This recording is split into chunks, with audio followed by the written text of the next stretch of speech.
Hello, ladies and gentlemen. Welcome to episode 4 of the weekly Geekly podcast here on the GeekSpeakNation channel. My name is Will, and I'm here with my co-host, as always, Daniel. Daniel, what's going on, my man? Hey, man, I am battling a crippling sickness. That's what I like to hear. So as always, you guys know the drill. We're going to talk about 3 stories each, throw back some discussion at each other, and we'll get into the collector's item of the week. And if we have some time, because I do need to get a haircut today, we can just talk about the best food we've had this week, as usual. So anything you want to add, Daniel, before we get into this? All I have to add is an apology if you hear me cough or hear me slurp, because I have tonsillitis, and boy, is my throat swollen. All right, on that note, let's get into the first story here. So the first story, Crackdown 3, which is an Xbox One exclusive, also being played on Windows 10. It's one of their Play Anywhere titles. It was delayed from 2016 to 2017. This happened a little before E3, but the explanation for the delay came out just recently. And basically it comes down to they want to work on the campaign, which is really awesome because you don't hear that too much. When games have heavy focus on their online counterpart, they seem to kind of throw the campaign to the wayside. But Microsoft seems to really be focusing on this and making sure they get it right, because from my understanding, this game has Crackdown Online, and then it has the Crackdown campaign and multiplayer. So it sounds like Crackdown Online almost sounds like a separate game, although Crackdown 3 has campaign and multiplayer. So it's almost like different products, different brands in a way. So and the reason that they wanted to focus on the campaign and they delayed it was because they were going to release a beta for the online mode, but they didn't want to do that too far apart from the campaign. They didn't want to release a beta 3 or 4 months before the game was released, which is reasonable. Usually betas come out pretty soon to the actual game being released. So here's a quote from the Microsoft Studios general manager Shannon Loftus, if I'm pronouncing that correctly. To be honest, because we obviously have this Crackdown Online mode, and then we also have the traditional Crackdown campaign, which has multiplayer online. But we want to launch our online beta so that it's not too far in advance of the complete campaign. It's actually the campaign that we're doubling down on now. We've got internal play sessions every week for Crackdown Online. So of course they're taking care of the online side because that's really what gives games longevity nowadays. But they also want to make sure that the single player experience is up to par with the standards that it seems like Xbox is really trying to set for themselves, trying to recuperate from that still the effects of their poor E3 showing from a few years ago is still present. So they're trying to make up for that and really step up their standard. So the biggest takeaway out of this story is just that they're focusing on the campaign, and that's awesome. Because a lot of people, I know for Call of Duty at least, probably 90% of the people don't even touch the campaign. They only play the multiplayer. Go straight to multiplayer. Right, and the campaign has kind of shown that. Which, on one hand, you can't blame them too much. If no one's going to play it, then why put your resources into it? But for that 10%, they're getting a half-baked product. And the campaign's not what it used to be. I mean, the Call of Duty 4 and World at War and Modern Warfare 2. Yeah, Modern Warfare trilogy. Those campaigns were pretty decent. And we're just not seeing the same thing from Call of Duty. So I just like that Microsoft has made this decision with Crackdown 3. Right. Yeah, I think it's a good focus for them, and I think it's a good thing that everyone in the industry should pay attention to. That a multiplayer is great, and I think it's easier to get your money back off multiplayer games, unless you're Battleborn. But I think it's a good thing to focus on, and I feel like campaigns have kind of become this lost art, and it's like, I enjoy multiplayer every now and then, but I need something that it's based off of. I need that lore. I need that setting. Where are all these maps coming from? I enjoy playing. The reason we enjoyed Halo 2 so much and loved the multiplayer so much is because we knew all the maps and we had been to all these places in the campaign, and it really had a bigger impact. Yeah. It seems like a lot of games, they're either marketing themselves as single player only or multiplayer only. Yeah. And there's not, the last game that I think really shined on both fronts was Last of Us, which I don't know if you ever touched the multiplayer on that, but it was actually really, really fun. Yeah, they had a flash sale for The Last of Us this week. It was $8 for the remastered edition. came with everything. I bought it this week. I could not put down the multiplayer. It is It's so good. surprisingly fun. Yeah. And the the meta games they have in between matches where they give you challenges, you need 3 headshots in this match. And based on your completion of these challenges, your settlement, your in-game settlement of post-apocalyptic Last of Us world, you either gain members, lose members, get resources, food, stuff like that. So it's like your performance in these games is affecting this meta game in between matches, which really makes it addictive, like you were saying. Right. And I think that at the end of the day, there's still a very viable market for people who really want to enjoy an engrossing single-player experience. I mean, you look at Fallout 4, Witcher 3, Uncharted 4. Yeah.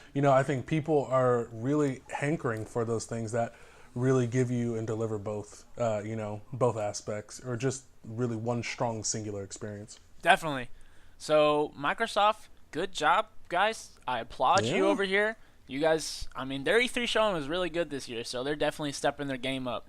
And I think gamers all across the board appreciate what they're doing right now. Definitely. All right, so moving into our next story, who likes a history lesson? All right, I didn't think so. So I'm going to give it to you anyways. So back in the day, Christopher Nolan, the great director that we all know, made the Dark Knight trilogy. But Warner Brothers, the studio that made the film, had no faith in its audiences to have, well, what is called common sense. And they said if Batman is on a film screen, he cannot be on a TV screen. So that's why we have never seen Batman in the small screen, even on the TV show Gotham. That's why we got little old babyface Bruce Wayne. And now we're at the point where we have this big, great TV universe, the CW verse, if you will. We have Arrows, DC's Legends of Tomorrow, The Flash, Supergirl, and I think that's it. I can't think if there's anything else. I don't know. I don't watch anything else besides The Flash because The Flash is great. But I'm getting off topic. Now, back on the topic in which I'm trying to get to is that Supergirl is coming to the CW this fall, which is a really, really big deal. Because if you watch this show, you will know that Superman is in the show. And by Superman is in the show, I mean the back of his head is in the show because they didn't have the rights to actually show. Anyways, but now they do have the rights for season 2, and Superman will be making a cameo in a few episodes, which is a really, really big deal that we're having one of the Trinity, one of the biggest heavy hitters in the DC universe, come into play into the CW verse. Now, the question this begs is there room for Batman to come aboard? Right. That's still iffy because Gotham is still on air, and 2, people want to bring in Batman characters, but I still think Warner Brothers is going with if Batman is on film, which he is right now, we don't want him on TV because it soils their product or whatever. Yeah. But if you just have a good product, right. That's besides the point. Essentially, what they do have the rights to do are characters from the lore of Batman and can bring them in there. So there's a rumor going on that they're getting castings for Oracle, aka Barbara Gordon, and also Batgirl. And there's possibility of them being able to do like a Birds of Prey type team, which is a team of all female superheroes and some anti-heroes and villains coming together to save the world in Supergirl Season 2. Now this is a lot of news and it's a lot of speculation, but I think the big thing to take out of this is that the TV universe is getting bigger and it's becoming obviously a more viable market for Warner Brothers and everybody involved to pitch into.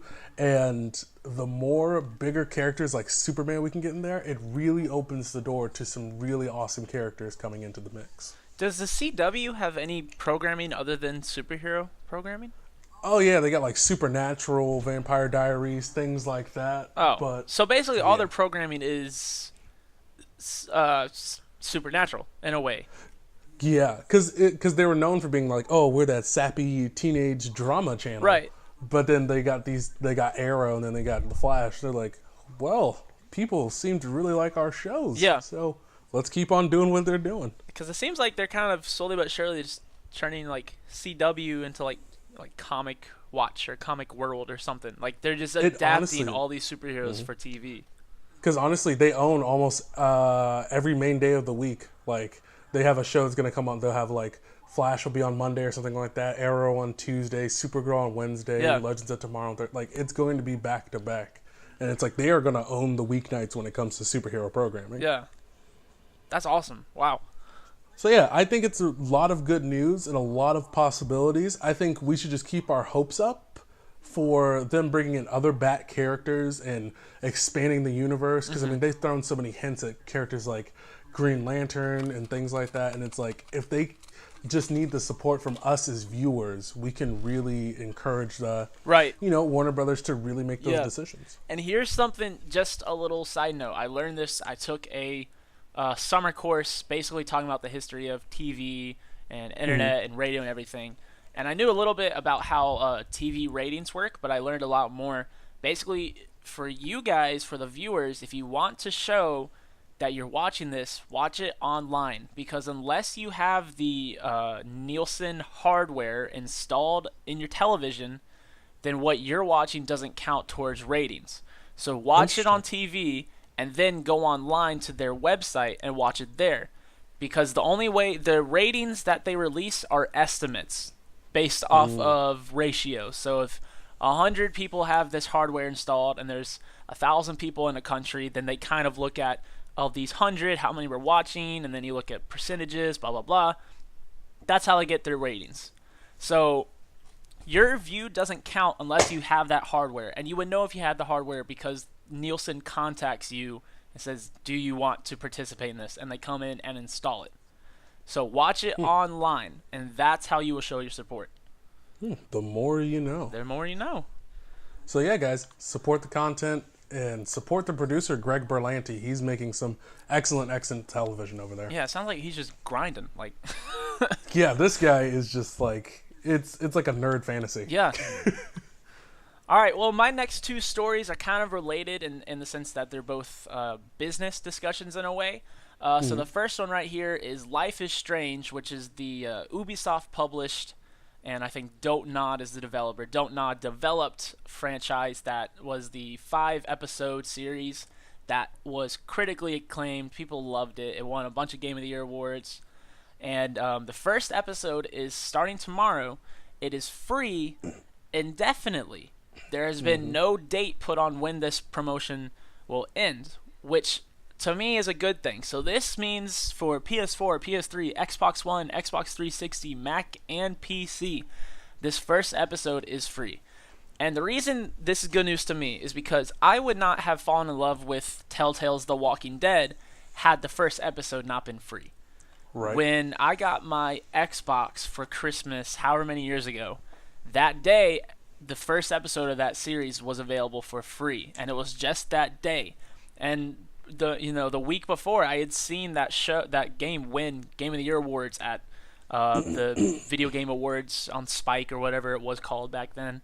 So I knew that this game was getting awards across the board, but I was still doubtful because it was a TV to game franchise. It wasn't an original thing, and there's still definitely a stigma that you can't do that well. And Telltale, luckily, did it very, very well. So I have not had the chance to play Life is Strange yet, but this is definitely going to be my first time trying it because I've always wanted to. It's just I didn't really have the incentive to start. And this is more incentive than you can give anyone. Give away free content. For me, so this Life kind of is raises Strange. the question of what other games that have either already been released in the past, recently, or in the future would benefit from some type of release like this.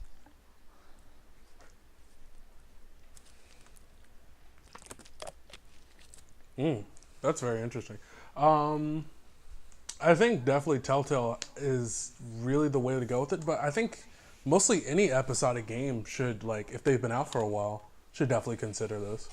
Yeah. I think... But it's like, I kind of wish a lot of games would go back to, like, the demo-esque era. Yeah, definitely. I think the demo has... I mean, you were talking about lost arts with the campaign. I think demos have kind of been forgotten about, too, because that... I mean, the best way for a consumer to purchase your product is if you let them try it for free. And let him get his hands on it. Right. Because that's the thing. Like, $60 is a big investment. Yep. And I want to be sure that when I get my hands on that controller, that the game feels right, that I'm into it. And there's nothing more disappointing than getting a game and you think, oh, this isn't what I wanted. This wasn't really marketed the way I thought it was going to be. This isn't my type of game. Right. And I don't know the storyline of Life is Strange, so I don't know if it presented itself in a way that would call for a season 2. But if it does, you got these people that try this first episode for free, buy all the rest of the episodes. You've expanded your install base for season 2. That's more people that are going to watch the new game when it comes out, or play the new game, excuse me. Right. So I've played Life is Strange, and I think it is one of the best narrative stories ever told in video games. And I think that, yeah, if people put a lot of support into this, that we will possibly get news sooner on a season 2. Right. But I think the way the story ends, it would be better if they did this series kind of like American Horror Story, to where each season is a different story, new. Yeah. but involves the same powers. It involves this kind of through line of like, there's the same theme that follows through in each season, but just tell a different set of stories, different set of characters. But yeah, I love Life is Strange and cannot recommend that you guys pick this game up enough. Yeah, and I remember you telling me about this game, so I definitely want to try this out. Oh, I cried like a baby at the end. Like a baby. I'm looking forward to it. Yeah. All right, so moving on to our next story. Who likes Star Wars? Yeah, that sounds a lot better than who wants to learn a history lesson. So, for everyone who was not in London last week, there was this little thing, called the Star Wars Celebration. Yes, the Star Wars Celebration that started off as a small convention created by Lucasfilm, but has now turned into the big news fiesta, thanks to the Disney buyout. And as we know from last year, that's where we got the trailer for Force Awakens. Chewie, we're home. Oh my God! Everybody loved it. All this stuff about Rogue One. Well, guess what, guys? It is not the same this year. For some reason, we got really almost no news. But there were a few things, just 2 bits of information that I found were really important and really interesting. So, the first thing is about Episode 8. No, we don't have a title, but Episode 8 picks up immediately after Force Awakens. There will be no time jump. And so, this is the first time in the series, actually, where it goes to a different episode without a time jump. And essentially, the director, Rian Johnson, said he wanted to explore what happens in that moment and build off that, and tell a story that builds off the characters that were previously made in Episode 7, which is what you usually do with a sequel. Yeah. And next from that, we have Grand Admiral Thrawn is coming to Star Wars Rebels. So now the TV, yeah. So essentially, for all you who do not know, you probably look at Star Wars and you see all these books, you're like, man, that's a whole bunch of extended universe. Well, guess what? Like your high school education going into college, it does not count. And essentially, from that day forward, the moment you set on the campus of Star Wars University, directed by J.J. Abrams, from that moment on, this is what counts. And so the character of Grand Admiral Thrawn is now for the first time being introduced into this new canon. And essentially he is one of the baddest asses of all time when it comes to the Star Wars universe. Baddest asses, wow. Yes, indeed. And essentially with the character of Grand Admiral Thrawn, he is one of the only few aliens in the actual Empire. So if you look at the Empire, they're actually a group of racists and they prefer humanoids to actually be in their group. And so for someone to be of the other kind in their actual ranks, it's actually a very big deal, because essentially he is a destructive person in the sense that when he wants to take over a planet, he doesn't break them down by like global conquest. He studies them by their art. He studies them by their values. He looks at traditions of a culture and then breaks them down from the inside and makes the creatures on the planet war against one another and kill each other. He is a manipulative, evil person coming to a very kid-friendly TV show. Can't wait. Yeah. So yeah, those are really the biggest things coming out of Star Wars Celebration, besides things like, book announcements. Right. But yeah. Right. So yeah, those are the biggest things. Man, I'd love to see. I know Star Wars Celebration always has a bunch of exclusive like collectibles and stuff. Right. I'd love to see what came out of it this year. Yeah, that would be pretty cool. I know they had like a Y-wing model, and I was like, yes, slay. Looks amazing. And I guess I didn't realize that Star Wars Celebration moves around. I thought it was always at Disney. No, yeah, this time it was in London. I forgot where it was last time. But yeah, I think I'm trying to remember where it's going to be next year. Because Disney's kind of a fitting place since I'm pretty sure they're building like their Star Wars world at this point. Yeah. Which is going to be like disgustingly huge. Yeah. And I will never come back again. Well, my third and final story, this is something that you guys can take advantage of right away because this applies to you starting on July 26th, and we're recording on the 20th. It is PlayStation Store's Play 2016 promotion, and this is something that's been going on for 6 years, and this is the first time I've heard of it, which is surprising because I'm like knee deep in gaming culture and gaming news. So the fact that someone like this kind of passed me by is surprising. But basically what it is, it's like a buy in bulk program. So it's these 4 indie titles that are coming. What are they? You know how they used to have like back in the golden days, you had like PS2 exclusive, Xbox 360 exclusive, stuff like that. Now you have making their console first digital debut on PS4. So it's exclusive to digitally to the PS4 for now. Right. So it's not exclusive at all. No. But it's they try to find different it'll be on Steam in a month. This is the Day Zero exclusive edition collector's item. So these are 4 indie titles that have been hyped up for about a year now, and if you buy them all together, you get a 20% off discount, and that also applies to your entire cart. So if there's a couple things you want to buy, pick these games up and throw a bunch of other things in your cart, and you get 20% off them all. So the games that are available were previously this program.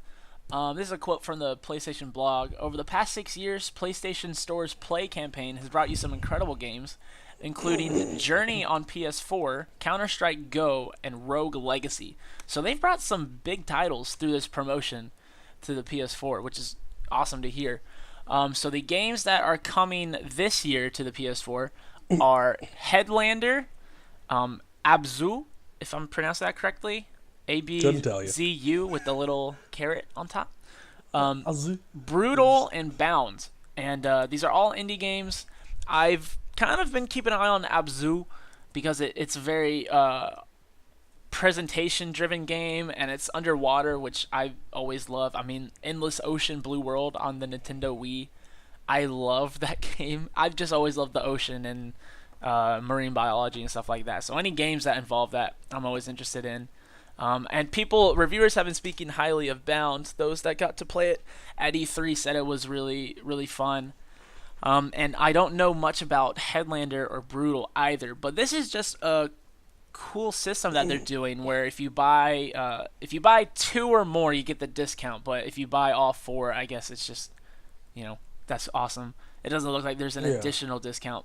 But it comes with themes for your PS4 if you pre-order it. And like I said, you get 20% off your entire PlayStation cart if you're buying 2 or more. So this is just a really good, that's really cool kind of promotion. I know there's the Humble Bundle that they do sometimes. Different developers will do it, where you kind of set your own price and you get all these games and all the money goes to charity. So these kind of buy-in-bulk programs, I think they're great opportunities for people to try out games they would have never even considered. It's kind of like the Steam sale. You can buy a game for $1 that you would have never even looked at prior. Nice. Yeah, like I as someone who constantly haunts the PlayStation Network to see their new deals, and I honestly judge my week based off their deals. Like, oh, it's gonna be a bad week, guys. Right. Nothing but indies that have already been on sale 3 times this week. But yeah, I think this is a good idea, and it would be interesting to see if they do this type of thing for bigger games as well. Yeah, like AAA games, yeah. Yeah, or like, hey, you can get Resogun, Journey, but then also Call of Duty Advanced Warfare or something like that. Right. Just this weird bag of like games that just go together to like vary people's gaming Well, that's experiences. a good idea. I didn't even think about that. Have one AAA game in there, and then also 3 indie titles. So then people Mm-hmm. that do only play the Call of Duties or the Battlefields, they're also going to be given these more narrative-driven indie games. So they have it, so they might as well play it. You know? Yeah, because that's what they were supposed to be doing with their free game a month Right. thing with PlayStation, but they just kind of let go of that, where it's just like, here's an obscure title, or you want NBA 2K15? Right. Yeah. Not really. I don't want the last edition of an annual release game, but thank you. Yeah. But yeah, so I think this opens up some interesting doors for just sales and combo packs and things like that. So just to wrap this up, I'm just looking at some screenshots for the games here. So Abzu, just very artistic driven underwater game, which is interesting for me. Headlander, it looks like another like side scroller shooter, so I don't want that. No attention. Brutal is another very artistically driven game. It looks like I'll send you the link so you can look at it, but it's like everything's black and white and only the limbs of people are highlighted with like neon colors. So it's a really, really cool art scheme. And then Bound looks like, yet again, another artistically driven game. Don't really know anything about the story, but definitely looks interesting just from these screenshots. And the things I've heard about it are only positive. So that's the PlayStation Play 2016 program that you guys can go ahead and take advantage of right now. Yay! I feel like the birthday candle thing from Halo should have played right there. Yay! Would have been great. I'll probably put that in post. All right, so moving on to our final topic. Guys, it's time to get serious. Uh-oh. The conversation everyone loves to have. Not really. Okay, so as you guys know, film Ghostbusters just came out, and I think it did like 40-something million in the box office. It was projected to make 50, and compared to how much it cost to make, it's not doing too well. And so, essentially, the film's tanking. And people have had a hard-on to literally destroy this film since the moment it was announced with an all-female Ghostbusters cast. Now, people claim it's for different reasons. Faithfulness to the original. I don't want to reboot. And then just straight up, nah, women don't need to lead films. And so essentially, what it's come down to is I've just noticed all these hate trends and how trendy it is to hate something. And it's gotten to the point where it's just gone too far. And it's at a point where I honestly don't know what to do. It's making me very frustrated, and it's just ridiculous to look at. When I posted my review for Ghostbusters, within a minute, it received 6 dislikes that are still there, I'm pretty sure. Now, I don't really care if you dislike my review, like, I don't know. I don't think your review was very balanced, very focused. Critique my review itself. But essentially, when you have dislike bots that come in and anything with the word Ghostbusters in it, you go to dislike, it's ridiculous. When you have a subreddit community devoted to destroying this film in every way possible, it is ridiculous. But the moment that really threw me over the edge came yesterday. And the actress Leslie Jones, she caught a lot of flack because a lot of people thought that her character wasn't very progressive in the film. That she plays into the stereotype of a street smart black woman and things like that, loudmouth things, whatever. I kind of felt that way watching it, but it didn't really bother me. Her character had a lot to it, and it was a lot more than that. What really got to me was, if you can, and it's still there, if you go to Leslie Jones' Twitter, I'll wait for you. Not really. It's a podcast. You can pause it. You go to her Twitter, and she posted some of the things that she received from other people. Things people tweeted her. We have one here of someone comparing her to an ape from the original Ghostbusters, the one that was made long before the Bill Murray one, with the caption saying, "Your Ghostbusters isn't the first to have an ape in it." Someone got really creative and continuously wrote, big-lipped coon, multiple times. Let's see. What else? She has no style. She has no grace. This Leslie Kong has a funny face. And continuous pictures comparing her to the gorilla Harambe that was killed. And just so many racist, disgusting things. So now, here's what gets me. People want to say, wow, I mean, it's kind of Leslie's fault though. She was feeding the trolls. What kind of sense does that make? If you're a person who's constantly under ridicule, you can't just say, "Ah, you just need to ignore it. You need to grow thicker skin." When you are constantly berated and hated because of the way you look and the way you are as a person, not because of your performance or the work you did or the film you were part of, just because of you as a person, it gets to a disgusting personal point in which people need to be held accountable for their actions and not be blown off as just trolls and not being called out for racist scumbags that they actually are. And honestly, Will, I'm quite frustrated. I'm quite livid, if you will. I could tell. Yeah, and it's gotten to the point where I just don't understand why are we using the power of the internet, the power to communicate our ideas and opinions in such a destructive manner. I mean, I don't think it's anything that will ever be solved, so to speak, in terms of a government program or education. I mean, I'm not talking to like that level. It's just like I know what you're saying. I think it's just people like the idea of being anonymous and your username. It's not you, it's your username. Mm-hmm. I think people take advantage of that. I will give them the benefit of the doubt. I think people use the internet when they're doing hateful stuff like this. I think it's their opportunity to do things that they wouldn't do in real life. Mm-hmm. I think to kind of play a character and get away with it on the internet. And that's where I give them the benefit. I don't think that these people genuinely would say the same things and act the same way in person. Now, it doesn't mean it's okay for them to do it. Yeah. But, I mean, there's a glimmer of hope here. And it's that's not how they truly are. But does that make it any better? Because if this because my problem is this mentality, this idea that it's okay to fester hatred. It's a generational thing. Yeah. It's just something that it'll fade out in 5 or 6 generations, and unfortunately that's not nearly fast enough, and it shouldn't have existed to begin with. But it exists, and like I said, there's no on and off switch. It's just something that you need to deal with when you and I have kids. Teach them how to do it. When they have kids, they teach them how to do it. And in 150 years, maybe, people can go online and not be called names, Yeah, but it's like, not even like that aspect, but it's just like, I don't know. I'm not asking for like a call to action. Like, everyone, we need to get together and put down our keyboards. Like, I'm not asking for that, but it's just like, I don't know. I just wish everyone would just kind of like take a moment and say like, okay, you can say that like, oh, I say these things, but I'm not racist. Right. Okay.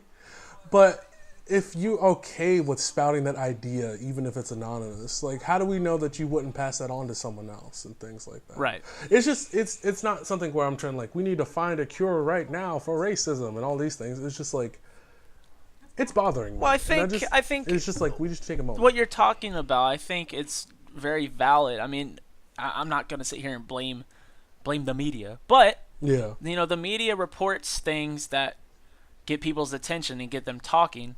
And a lot of times, the things that they're reporting aren't necessarily worth reporting. They just know that people are going to talk about it.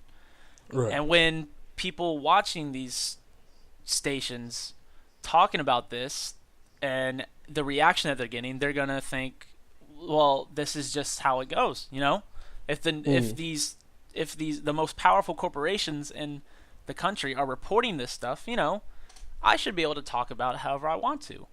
And that's not the case. So, I mean, neither you and I are trying to solve this problem. I think we're just trying to observe the problem in a way. And unfortunately, there is no solution that we can think of other than just take care of yourself. Just be nice, and if you're doing what you're supposed to be doing, then you can only hope everyone else is doing the same. But I mean, it's a tough one. Yeah, because I think the biggest thing that I just try to do is just try to promote positivity on this channel. And to everyone listening, and anytime I make a video, that's what I always say, is have positive conversations. I mean, I think that's really, they always say in school, do to others what you want to do to yourself, or not exactly like that, but basically, I mean, when you're on the internet, if you're conducting yourself responsibly, then you've taken care of some percentage of the problem. And like I said, you can only hope that everyone else is following in your footsteps. And, the chances are they probably aren't, but you can only hope. And it's always, the minority is usually always the loudest. Exactly. There's always the people who are doing what they're supposed to do who just like, man, that's a terrible situation. Or, I don't like that film, I'm not going to check it out.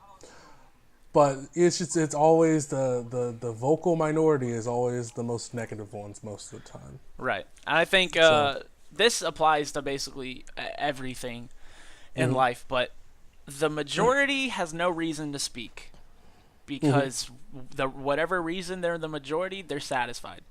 The minority is always going to be the one that makes noise, either positively or negatively. And because of they're the minority, the majority, of course, is always going to look at them negatively. And that's just the way it is. The people that are comfortable, they don't have any reason to speak up and no reason to complain or promote anything. They're just content. Yeah. The minority is the one that's going to make some noise.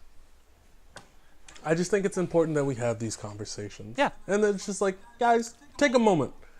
If you're if you're a person that likes to troll on the internet and like say all these terrible things, just like, take a moment. Right. Think why. Yeah. I mean, trolling, it's funny for like, well, it's not, but it's kind of an old trend at this point, honestly. Yeah. So let's just let it go.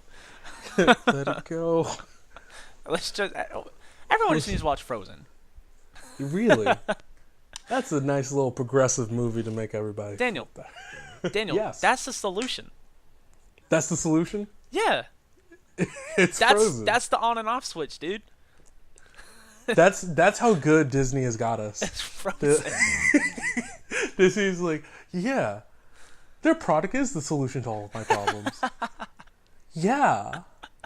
Yay, our corporate overlords. They literally own my childhood. Dude, ladies and gentlemen, this is the only channel where you're going to find solutions to the world's problems. Honestly, that's what we're here for. That's why screw the news, man. This is what we're talking about. Yep. We bait them in. We bait them in with our titles. And then we bring them in and we're like, hey, we're here to change your life. Make them sit through 45 minutes of news, and then then we hit them with some knowledge. Speaking of knowledge, collector item of the week. We got two of them, ladies and gentlemen. We got an appetizer in terms of price, and then the main entree in terms of price. So, No. the first item is an Amazon exclusive, and it's actually a really good deal, and I'll explain why. This is the Pokemon Sun and Moon Steelbook Dual Pack. So everyone knows that Pokemon, and this is kind of the only game that I can think of that has always released two games at the same time, and I still don't understand what the differences are, other than that's what I was just about to ask legendary, the one legendary on the cover. Yeah. So I was like, I never understood, because I've never played a Pokemon game, so I've never quite understood why do we need two copies? I mean, I've always known people that like the Pokemon game came out and they would for some reason just buy both. Like it was, no question, buy both. I'm like, does everyone buy both? Am I the only one that has to pick? Yeah. So this is a steelbook with really awesome artwork on it for both the Sun and Moon game on either side, and it comes with both games. And if you open it, the artwork inside is a map of the new region, which is really beautiful. I mean, this is a really nice steelbook. I know some people aren't too crazy about steelbooks. I personally really, really like them. Right off the bat, I don't like this anymore because I just checked the gallery, and the spine of the steelbook does not have the name of the game on it.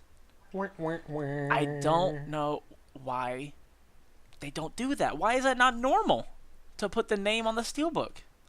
They're just like, you know that's shiny metal. That's definitely your Blu-ray. I mean, yeah, admittedly, this Man is of very Steel. distinctive artwork. If you had this on a shelf, you're not going to have another spine of metallic orange and purple artwork. You'd be surprised. How many do you have, Daniel? Dude, you don't even want to know. It'll change your life. But it's just like from just an organization thing. Just like, I don't know. Like, why? I don't get why they don't put the name on the spines. I don't get it. It is frustrating. As someone who likes organized things. Right. Says that, but he's recording in a messy room. But yeah, I like my media organized. Yeah. So yeah, I prefer to have the label on the spine. But as I mentioned before I got into this, this is a really good value, and I'll explain why. So each of the games individually are $40 a pop. So that's $80 plus $7-8 for tax wherever you are. Mm-hmm. I don't know, unless you're in Delaware. I think Delaware has no tax. You don't have much in Delaware, so you don't got tax. Amazon Prime, if you have Amazon Prime, which I have it, you get a discount with your student. I think you get a free year with your student email address, but it's an awesome value. You might as well get it. You get 20% off new video games. That's awesome. So instead of paying $90, which is the full retail price for this steelbook, you'd be paying $72. And $72, you guys are probably putting this together. $72 is cheaper than buying both games on their own. So this collector's item that comes with this artwork and both games is cheaper than both games individually. That's why this is a really, really cool deal. Boom. Steelbook. Hit him with the knowledge. Hit him with some savings. Yeah. So it comes with the steelbook, artwork inside, 2 games. $72 with Amazon Prime, $90 without it.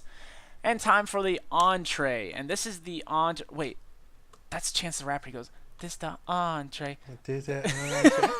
Hey, you ain't ready for This is our." Get the gospel choir in the back.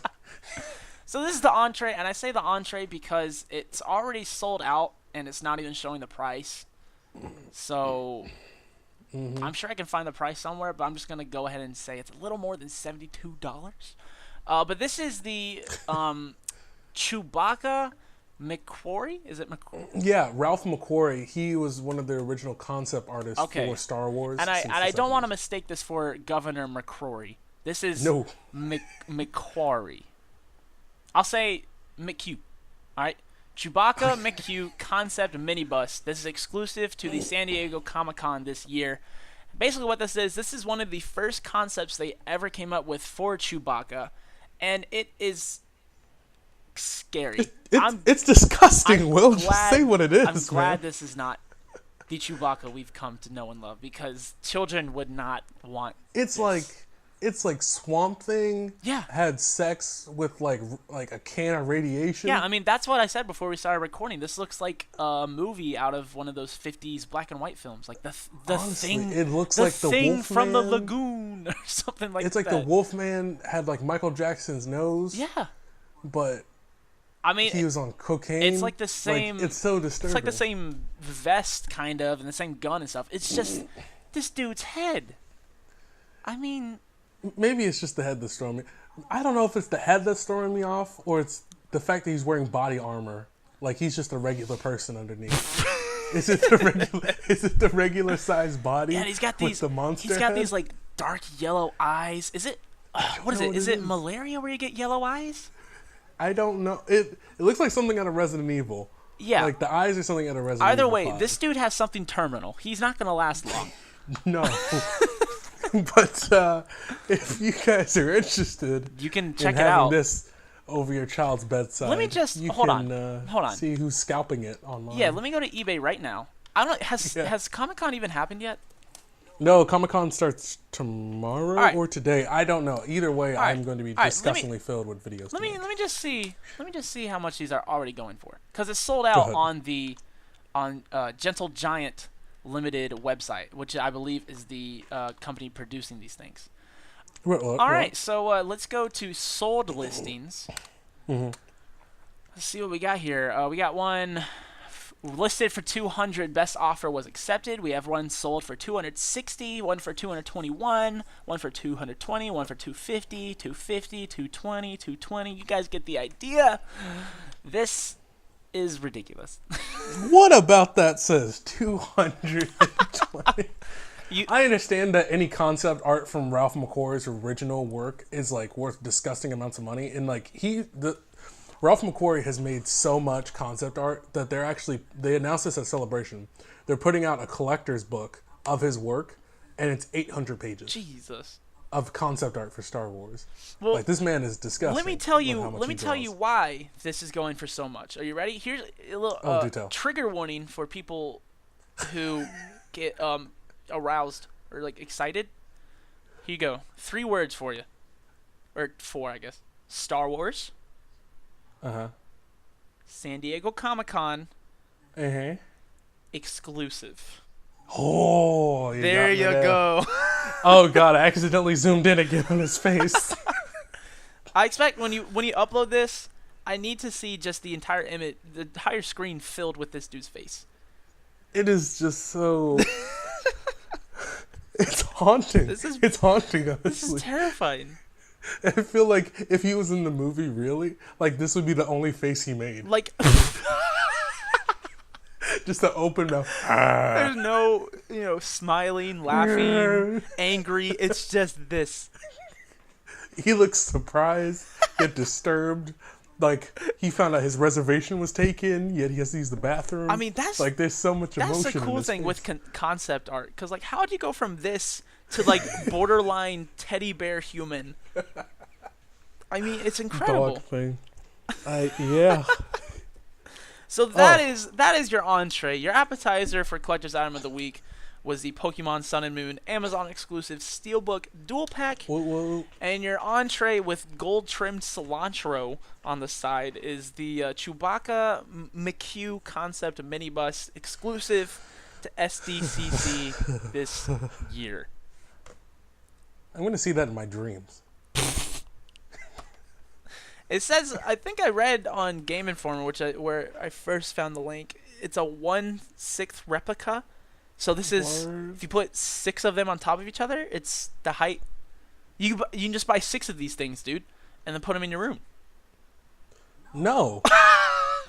What are they going to do besides ward off spirits? I don't understand. Daniel, you act like you don't need that. Like you don't need a totem pole to keep you safe.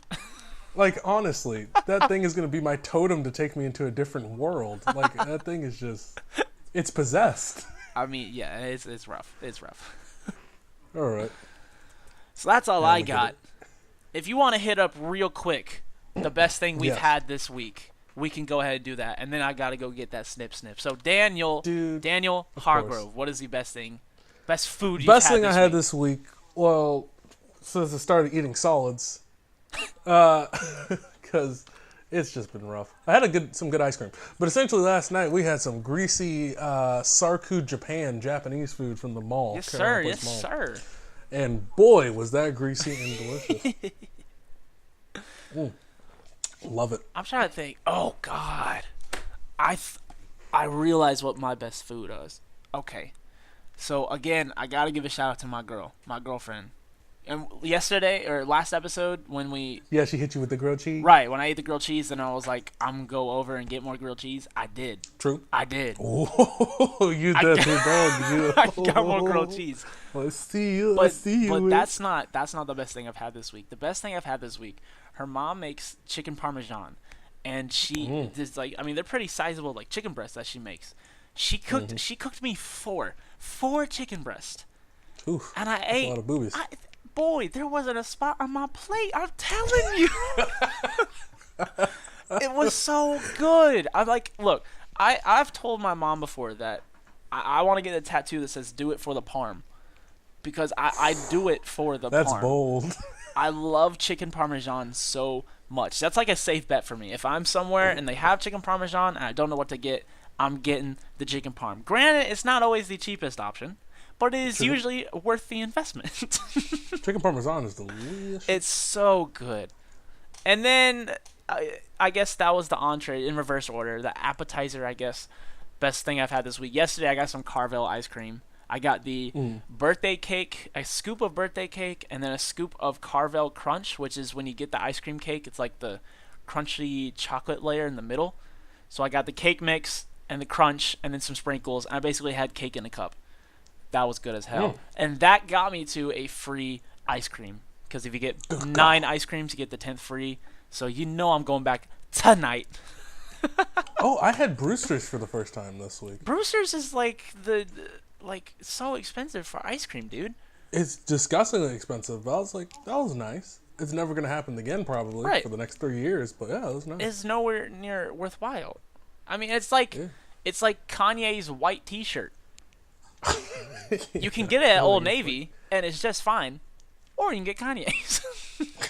Or you can get a Kanye. For $500 or whatever he puts it at. I don't know. It smells like pride. I love it. I can't help but buy it now.